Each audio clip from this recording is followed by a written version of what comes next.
Greetings, YouTube fans. Okay, I'm going to be taking you through trigonometry solving equations today. Now, um, I I think everybody explains trig equations. Every teacher explains it perhaps in a slightly different way. Uh, I use what I call a table of rules of thumb, and I'm going to relate them though to the graphs. In fact, I'm going to show you exactly why they work from the graphs. These are the rules of thumb I use if we're working in degrees, yeah? And it will change a little bit if we're working in radians. To be honest, I actually can't remember if I taught my class radians this year or not. I think I did. But radians is something which, for reasons which remain unclear, are now part of the A2 spec rather than the AS. They always used to be part of AS. It really doesn't matter that much. They're pretty easy to work with. But if you're working in degrees, the rule of thumb for sine is 180 minus first answer. Yeah. Now, what am I talking about here? Well, I'll show you in 1 second. If I can just quickly write these down, for cos it's 360 minus first answer. And for tan, it's 180 plus first answer. What am I going on about here? Well, let's actually use these principles. Let me give you an example. Let's do several examples. Example 1. Solve for 0 is less than or equal to x is less than or equal to 360. Sine x is 0.6. Yeah? If you're solving that, calculator will tell you the first answer, and it will tell you it by doing inverse sine. We've known about that for a long time, so what you need to do is inverse sine of 0.6, make sure you're in degrees, and you get the answer of 36.9 degrees. But after you ever do an inverse sine, an inverse cos, or an inverse tan, you always have to use the rules of thumb, which are up here, in order to find all solutions in the range. Now, why do we need to do that? Well, let's have a quick look at the Sine X graph on GeoGebra, and hopefully it will become more obvious why. Here's an example of the Sine X curve. It doesn't quite go up to 360. Let's just put it across. It goes all the way up to 360 now. I don't know why. Let me just zoom out a little bit, then you can see it. Yeah. Can you see it's going up and down? Notice it fluctuates between 1 and -1. It actually achieves a value of 1 at 90 and a value of -1 at 270. And otherwise, it's just like a wave going up and going down. Now, what we've actually done when we do inverse, well, when we do inverse sine, our calculator can only tell us one answer because actually there's an infinite number of values for which sine x equals 0.6. Now, how do I know that? Well, if I actually plug in, well, put on my graph y equals 0.6, that's what we're finding. We're finding where this line hits this curve, yeah? Well, that happens where you've got your calculator will tell you it happens at 36.9, which is about there, but it also happens over here. And how are you going to find that answer? Well, this gap here is exactly the same as that gap there from, what is that, 140 something up to 180. And that's why, if you know this gap, well, we do, the calculator told us it was 36.9, you can find this value here by doing 180 minus 36.9. But the point is, if you learn this table of rules of thumb, you can find all of your answers. And so straight away, we've got 36.9. We use the rule of thumb. We do 180 minus 36.9, and 180 minus that answer is 143.1. And it's solved. Yeah. Now, you do need a little extension on this rules of thumb because actually we may have more solutions. Let's do a second example where there's more than 2 solutions. And these are very simple ones so far. Solve for 0 is less than or equal to x, which is less than or equal to 360. Cos x this time equals, let's do 0.6 again. Let's go to 720. Sorry, that's what I wanted to change. Let's go up to 720. Just so we're going to get some more answers. Now we'll do inverse sine of cos, inverse sine of cos. What am I talking about? We'll do inverse cos of 0.6, and we're going to get 53.1. I hope we do. Anyway, I'm just checking that. 53.1. And then our rule of thumb is telling me to do 360 minus that answer straight away, and that's exactly what you should do. But I want you to understand why. we're basically finding, we've got 306.9 there. We're basically finding, let me get GeoGebra back on here. Let's change to get that off. Cos X, and let's get rid of that. Delete, delete. Sorry. um, can I go back on this? Is there a back button? No, it's never be easy, is it? Delete, delete. There we go. Okay, I'll keep the line 0.6 there actually, but I'll get rid of Sine X and I'll put on Cos X. See, now our answers are to be found here, and I'll quickly put a line segment on there for you.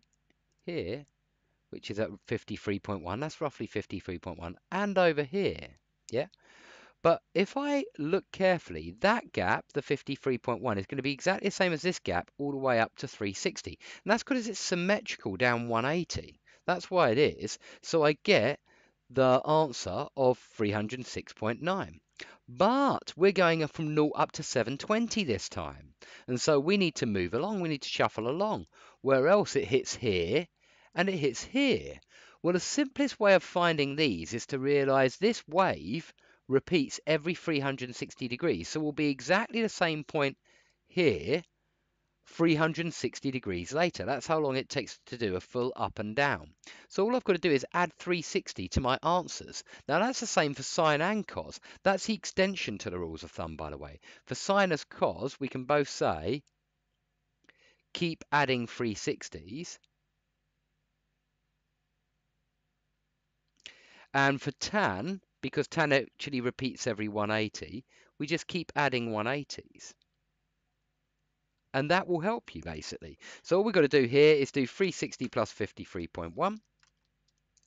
And we get 413.1. And 360 plus 306.9. And we get 666.9. Now remember, you can check any of those answers by plugging it back in and pressing cos. So if you're ever doing these kind of questions on your calculator, that's all you need to do.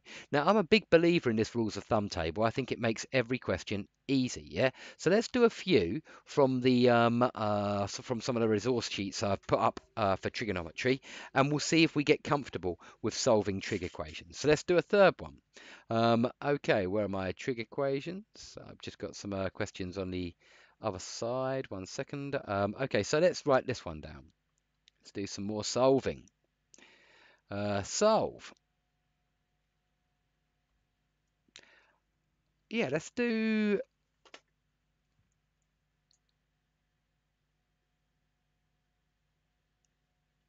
sine theta equals, well, let's do 2 sine theta equals 3 cos theta.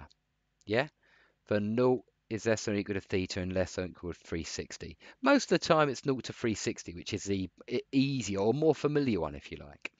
Okay, if you've ever got sine, a constant times sine equals a constant times cos, the secret is to use the fact that sine divided by cos is tan.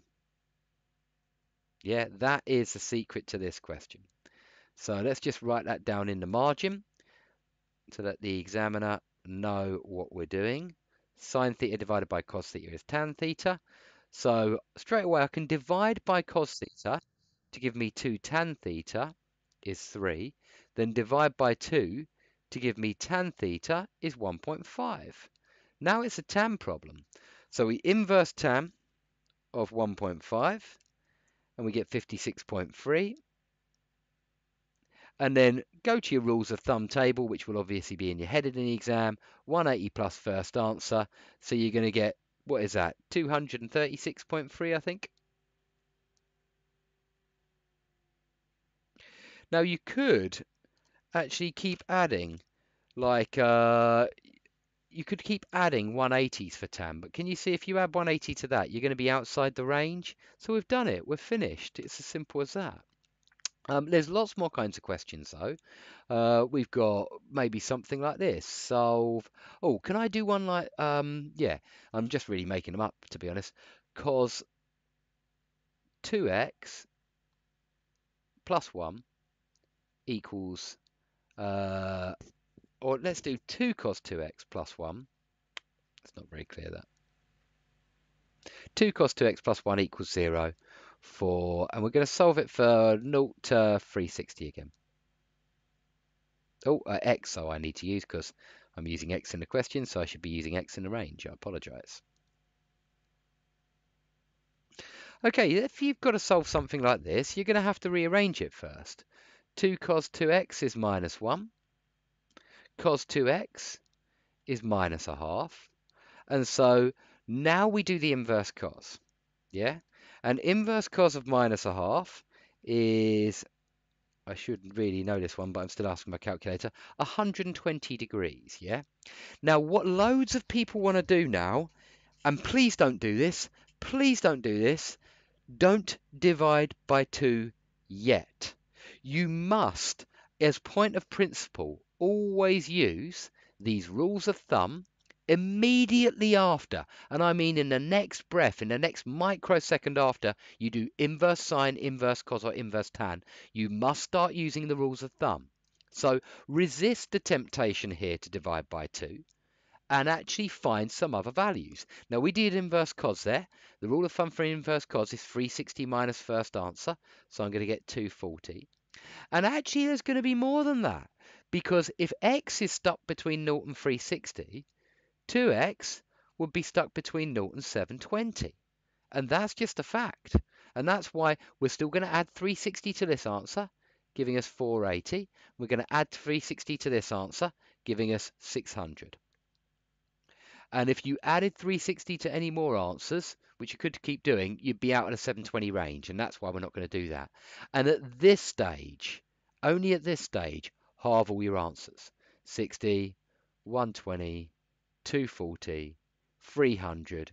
And I promise you, if you stick that into that original equation, double it, then times by 2, then add 1, it will equal 0.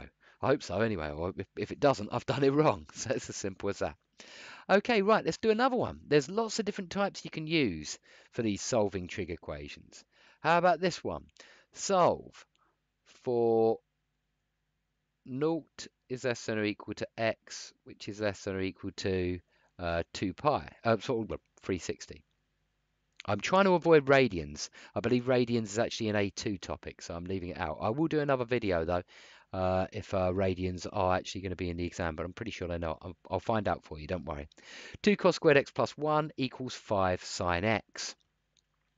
Okay, this is a classic, and it's another one, like the one above, where we have to use a trig identity. And you've only got 2 trig identities you know, so there's really not many you can use.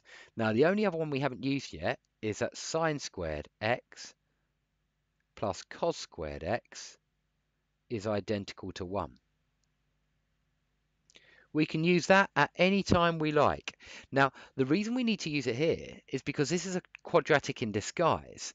That's what it really is. I call it a quadratic in disguise, because if I rewrite cos squared as 1 minus sine squared,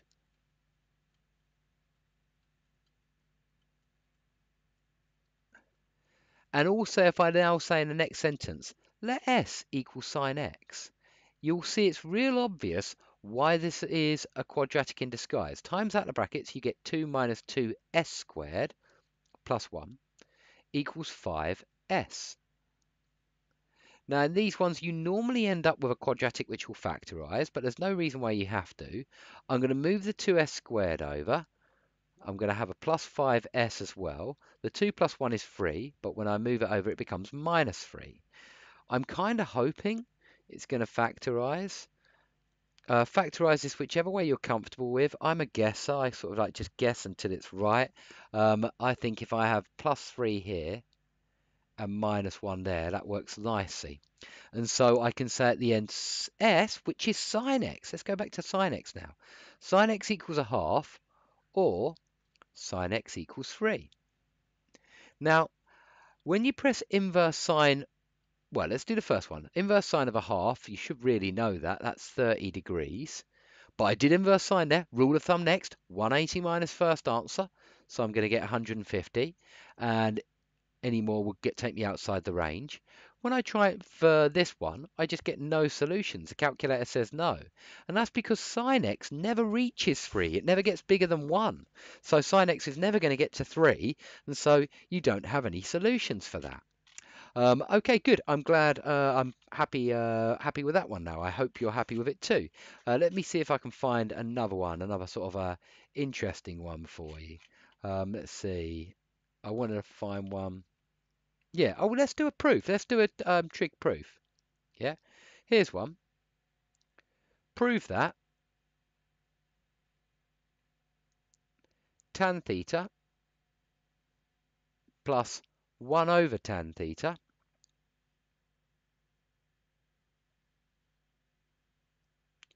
equals 2. Let me think about this.